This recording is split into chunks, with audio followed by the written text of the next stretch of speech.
Sometimes in life, things are much bigger than you first expect. Like many of my previous partners will attest, you're not sure if that thing is going to fit into the space you have. Well, just like my vast, yawning, throbbing Furby collection, this week we found out that Star Wars Jedi Survivor is much bigger than anticipated. A massive 150 gigabytes in size, more than 30 gigabytes more than originally thought, and around 100 gigabytes bigger than its predecessor, Star Wars Jedi Fallen Order. And that was just one of the things we found out this week. Let's hope this list isn't any bigger than I thought, or the title's not going to make much sense. Because I'm Lorne, and here are 10 things we learned this week. This week we learnt that Electronic Arts has revised its logo for its new football franchise, EA Sports FC, in the hopes that it will be able to continue the success of the FIFA franchise that has made it its mission to eke every last penny from its ever-loyal and yet somehow ever-teenage fanbase. From the 90s through the 2000s and into the 2010s when it started launching the careers of YouTubers like the Sidemen. God help them if I ever invent time travel. But as far as the logo goes, I don't know about anyone else, but aside from it being very to the point and, well, pointy, to me, it looks like someone put the UFC logo in italics, erased part of the U, and called it a day, because that clearly says .FC. This week, we finally learned the release date of the Warner Brothers adaptation of the famously story-oriented game Minecraft. Yeah, that Minecraft. The game almost exclusively catered to the notion of do what you want, when you want, how you want, to build what you want. It's getting a movie. And yeah, don't give me, well, what about the story mode version? It's not the same thing, and you know it. Anyways, the 10-year quest to make the, blockbuster appears to be nearing its end, as it will be smashing into theatres on the 4th of April 2025, sporting a starring role for one Jason Momoa and directed by Jared Hess of Napoleon Dynamite and Nacho Libre fame. So let's hope it's worth the wait and takes a page out of Mario's book. Wait, no, the new one, not that one! Speaking of terrifying gaming movies, this week we learned Jason Blum's Five Nights at Freddy's movie adaptation will be arriving in time for Halloween, jump-scaring its way into theatres on the 27th of October 2023. Itself having its own somewhat of a nightmare of a production timeline, having lasted significantly longer than 5 nights, mind you.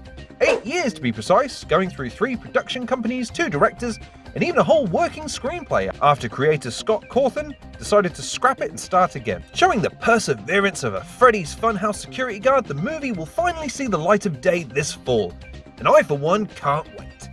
This week we learned that while Elden Ring players love to really immerse themselves into the difficulty and grind of the world designed to reap every last ounce of hope you might have to provide the pinnacle of gaming challenges, the one thing they love more is military-grade hardware that is powerful enough to blast even the most powerful of foes to Kingdom Come and back again.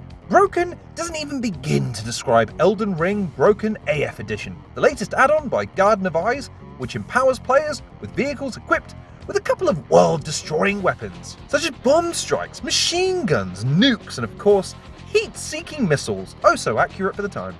Everything growing boys and girls need in their gaming diets. And my god, doesn't it just look like the best time? This week we learnt that at the opposite end of the Elden Ring spectrum, where masochism is seen as a fun hobby only the meek participate in, and true metal is tested, streamer Swoop Douglas decided the game needed more challenge. And what better way to test oneself than completing the game with a Bop-It? And what's worse, he'd never even completed the game before trying this. Imagine your first day doing brain surgery and they hand you a giant version of Operation to manage the procedure. You tell them you might want to get your eye in first before you start making things interesting. This week we learnt that the spirit of Easter is alive and well in Capcom. Or at least that's what I hope is the root of one of the most hilarious flaws in a video game boss ever. Because this week we learnt that Resident Evil 4's US President daughter kidnapping cultist Ramon Salazar, who you battle along with a chimera made up of the Parasite Queen as a main game boss, is vulnerable to a weapon so devastating. It's enjoyed as the cornerstone of any nutritious breakfast and the key to any good freshman prank. That's right, eggs. As opposed to machine guns and rocket launchers, If you throw at least one golden egg at him, it takes out a significant portion of his health. Not the Resident Evil Willy Wonka crossover I was expecting, but a welcome one nonetheless. This week we learnt that it turns out you can't trust the word of a man paid to portray a fictitious version of himself for money.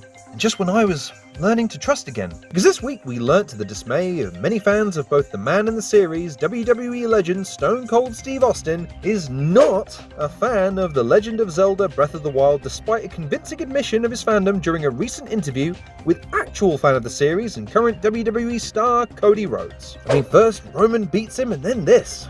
Cody must be devastated. Clues were there though. I mean, Stone Cold pointed to Link and claimed that he loves Zelda. I mean, I bet he's never even beaten Bowser. I mean Eggman. Okay, fine, I'm not a Zelda fan either. For those who think this swerve was beyond the bottom line, give me a hell yeah.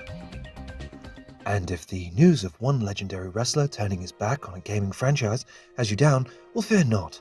Because this week we learned that alongside celebrity athletes, such as Michael Jordan, Steph Curry, the Doctor of Thugonomics, the PhD in Hustle, one John Cena Jr., is going to be joining the roster of the PGA Tour 23K23, and Waboo Doo, he's sporting his Peacemaker-inspired attire, no less, having already appeared in Fortnite and sporting, frankly, ungothy drive stats.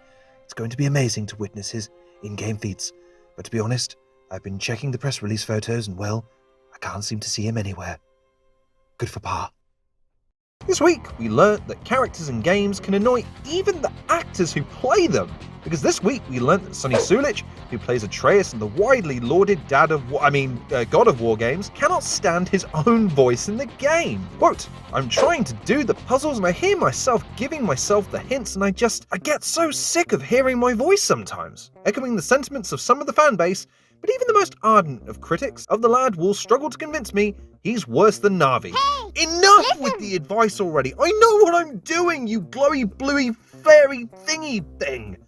And finally this week, we learnt that even April Fool's jokes can produce better games than the Google Stadia. Because this week, we learnt that the free-to-play murder mystery visual novel, The Murder of Sonic the Hedgehog, which as the name suggests tasked players with solving the murder of our beloved blue bestie, has surpassed 1 million players. This despite it being a complete April Fool's joke. The game has amassed overwhelmingly positive reviews on the platform, become the 61st highest rated Steam game ever, and in fact, has become the highest rated Sonic game in the series on Steam when sorted by user reviews. Really makes you proud, doesn't it? Sonic getting that green hill of cash, Mario karting his way to cinematic success, tanks for Elden Ring. It's going to be hard for next week to top that one. But for now, that, gamers and gamettes, was 10 things we learned this week.